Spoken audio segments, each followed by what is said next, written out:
বন্ধু দেখছো কত বড় বাড়িটা করতেছি। ওরে বন্ধু, ম্যানেজার, বাড়ি ঘরে কাজ কাম কেমন চলতেছে? কাজ কাম তো ভালোই চলতেছে, চলেন ভেতরে গিয়ে দেখি। চলো।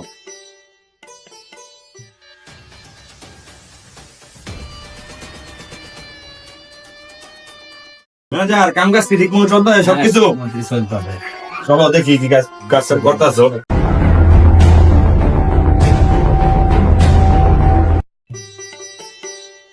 আর এই যে কাজ কাম দেখেন চলতেছে। হ্যাঁ, কাজ কাম তো মোটামুটি ভালোই চলতেছে। এভাবে কাজ কাম করতে থাকে।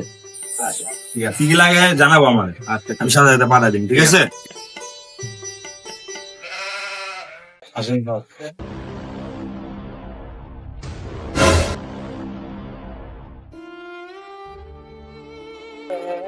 আর এটা বন্ধু না? না যাই বন্ধুর লগে দেখা করি এই গা।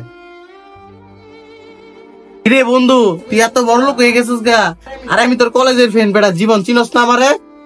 কে ভাই? কিরে বন্ধু, তোর তো এই খেতমত পোলা পানলে চলো যা বেটা। এই বেটা, তুই আমার কে রে বন্ধু? যা চল। রে বন্ধু, তোমার কি হয়েছে?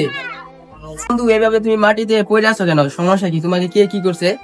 আরে বন্ধু আর কইস না রে, ওই যে কলেজ লাইফে আমার একটা বন্ধু ছিল, ও এখন বড় লোক হয়ে গেছে। আর আমরা যেখানে কাজ করতেছি ওই কাজেরই মালিক হয়, যে কাজ করছে ওই বিল্ডিং এর মালিক। এখন ওর সাথে দেখা করছি, ও আমার ডেকা হালাই দিছে। তার জন্য এইভাবে তোমাকে ফালাইয়া দিবে, এটা কি?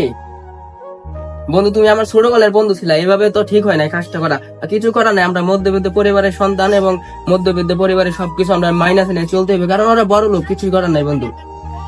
চল বন্ধু দেখে